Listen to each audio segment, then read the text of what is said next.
जंगल में मूसलाधार बारिश हो रही थी। सरू अपनी 3 मासूम बेटियों को घर पर अकेला छोड़कर जंगल में खाना ढूंढने गई थी। थोड़ी देर बाद जैसे ही वहाँ अपनी झोपड़ी के पास पहुंची, दरवाज़ा आधा खुला था। उसका दिल ज़ोर ज़ोर से धड़कने लगा। वो भागकर अंदर गई और जो उसने देखा वो देखकर उसकी आंखें फटी की फटी रह गई। उसके होश उड़ गए। आसमान में काले घने बादल ऐसे छाए हुए थे, तेज हवाएं चल रही थी और कुछ ही पलों में मूसलाधार बारिश शुरू हो गई। टप टप गिरती बूंदें धीरे धीरे गरजते तूफान में बदल गई। जंगल के किनारे एक छोटी सी जर्जर झोपड़ी के अंदर सरू नाम की औरत अपने 3 छोटी छोटी बेटियों के साथ बैठी थी। झोपड़ी की दीवारों से पानी रिस रहा था और छत से बूंदें टपक कर जमीन पर गिर रही थी। उसकी तीनों बेटियां रानी, चांदनी और गुड़िया एक कोने में सिमटी बैठी थी। हे भगवान, यह बारिश अभी ही शुरू होनी थी क्या? सरू झोपड़ी के दरवाजे पर खड़ी बाहर देख रही थी। तेज बारिश की वजह से चारों तरफ पानी ही पानी हो गया था। उसे आज काम पर जाकर मजदूरी करनी थी ताकि अपनी बेटियों के लिए खाना ला सके, लेकिन इस तूफान में बाहर जाना खतरे से खाली नहीं था। तभी छोटी चांदनी धीरे से आकर उसका आंचल पकड़ती है। माँ, मुझे बहुत भूख लगी है। हे ऊपर वाले, मैं इन मासूमों को क्या जवाब दूँ?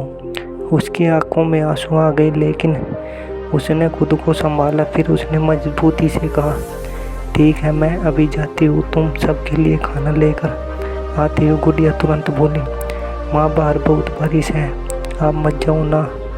अगर मैं नहीं जाऊंगी तो तुम सब भूखी रह जाओगी। बेटा कुछ पल के लिए खामोशी छा गई। फिर सरू ने तीनों को गले लगाया और कहा, ध्यान से सुनो, तुम तीनों यही रहना, दरवाजे बंद रखना, किसी के लिए मत खोलना और चाहे कुछ भी हो जाए बाहर मत निकलना। मैं जल्दी लौटने की कोशिश करूँगी। तीनों बच्चे ने एक साथ सिर हिला दिया। सरू ने एक पुरानी चादर अपने सिर पर ओढ़ी और बारिश में निकल पड़ी। बाहर का नज़ारा बहुत डरावना था। कीचड़ से भरे रास्ते, तेज हवा, कड़कती बिजली। ऐसी मूसलाधार बारिश देखकर सरू को पुरानी दर्द को याद आ गई। सरू की ज़िंदगी हमेशा ऐसी नहीं थी। वो भी कभी एक खुशहाल घर में रहती थी। उसका पति रमेश, शुरुआत में सब ठीक था, लेकिन जैसे ही सरू ने पहली बेटी को जन्म दिया, रमेश का व्यवहार बदलने लगा। मुझे बेटा चाहिए था, वो और 3 ताना देता। दूसरी बेटी हुई तो उसका चेहरा उतर गया, लेकिन जब तीसरी बार बेटी हुई उस दिन उसने गुस्से में चिल्लाकर कहा, मुझे बेटा चाहिए था, तू तो सिर्फ बोझ पैदा करती जा रही है। और उसी रात बारिश के बीच उसने सरू और उसकी तीनों नन्ही बच्चियों को घर से निकाल दिया। सरू की गोद में नवजात चांदनी थी। गुड़िया और रानी उसके कपड़ों से लिपट कर रो रही थी। सरू ने अपनी तीनों बेटियों को सोने से लगाया और बिना कुछ बोले वहाँ से चल गई। उस दिन से सरू अकेली थी, एक माँ और उसकी 3 बेटियाँ। ना कोई सहारा, ना कोई अपनापन, बस एक टूटी हुई झोपड़ी और ढेर सारी जिम्मेदारियाँ। सरू पुरानी यादों को सोचती बारिश में भीगती हुई आगे बढ़ रही थी। ठंडी हवा उसके शरीर में चुभने लगी। बारिश इतनी तेज थी कि सामने देखना मुश्किल हो रहा था। रास्ता पूरा कीचड़ से भरा हुआ था। हर कदम पर उसका पैर फिसल रहा था, लेकिन उसके दिमाग में सिर्फ एक ही बात थी, मेरी बेटी भूखी है। वो पास के जंगल की तरफ बढ़ने लगी, जहाँ कुछ पेड़ पौधे में से फल मिल जाते थे। उसने जल्दी कुछ पत्ते और फल इकट्ठा किया, फिर थोड़ा पत्तेदार साग तोड़ा, उन्हें अपने दुपट्टे में बांधा और वापस लौटने लगी। उधर झोपड़ी में तीनों बेटियां अकेली थी। बारिश की आवाज़, बिजली की कड़क और हवा की सीटी, सब कुछ डरावना लग रहा था। चंदा खिड़की के पास गई। दीदी, यह आवाज़ कैसी है? रानी ने डरते हुए कहा।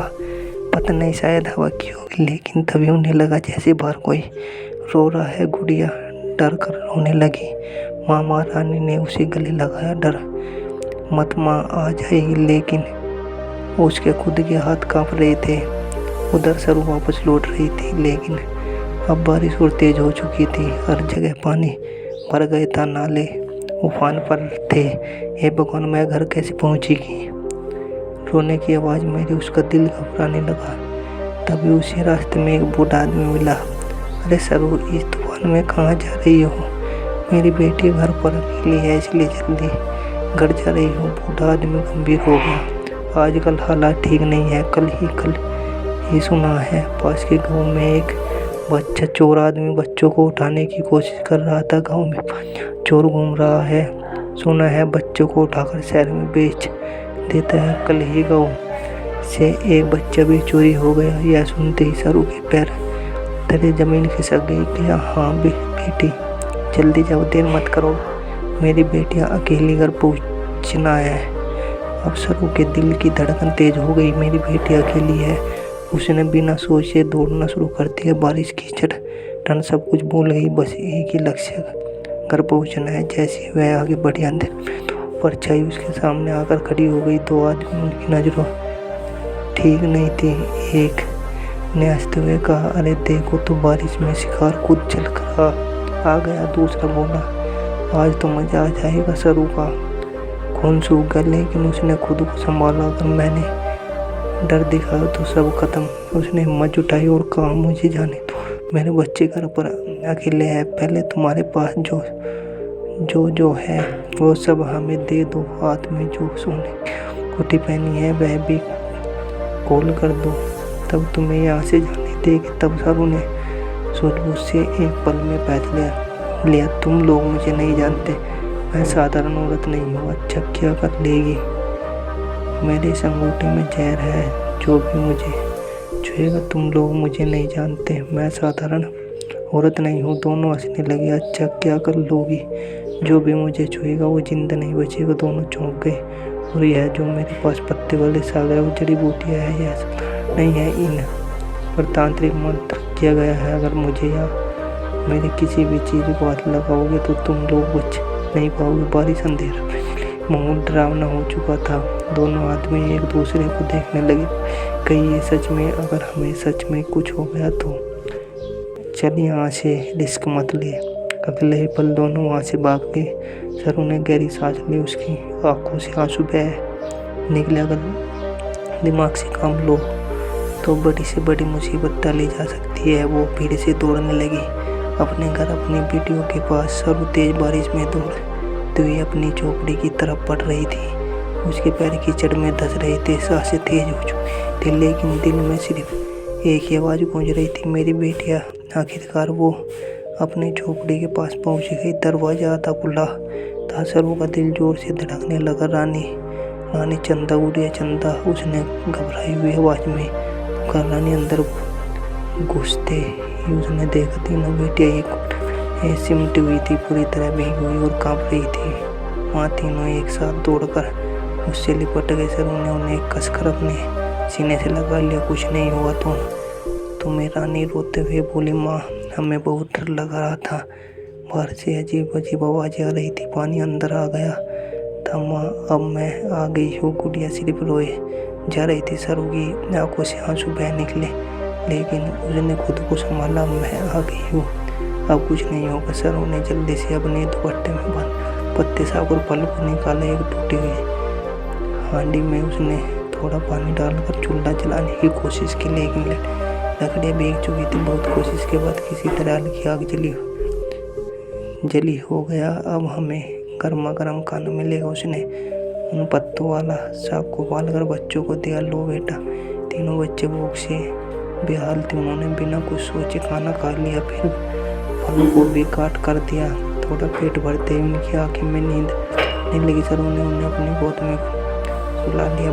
बारिश अभी भी जारी थी। बिजली कड़क रही थी और हर कड़क के साथ सरू का दिल कांप उठता था। वो बार बार अपनी बेटियों को देखती, उनके बाल सहलाती और मन ही मन दुआ करती, हे भगवान इन्हें सुरक्षित रखना। आधी रात बीत चुकी थी। बारिश धीरे धीरे और ठंडी हो गई थी। झोपड़ी के अंदर पानी भर चुका था। सरू ने अपनी बेटियों को उठाकर एक पुरानी चारपाई पर लेटाया, लेकिन ठंड बहुत बढ़ चुकी थी। माँ रानी करवट बदलते हुए बोली, ठंड लग रही है माँ, ठंड लग रही है। चंदा ही ना बह रही थी और गुड़िया का शरीर कांप रहा था। सरू ने तुरंत उन्हें अपने पास खींच लिया, उन्हें अपनी गर्मी देने लगी, लेकिन वो खुद भी भीगी हुई थी और ठंड उसके शरीर में घुस चुकी थी। सुबह किसी तरह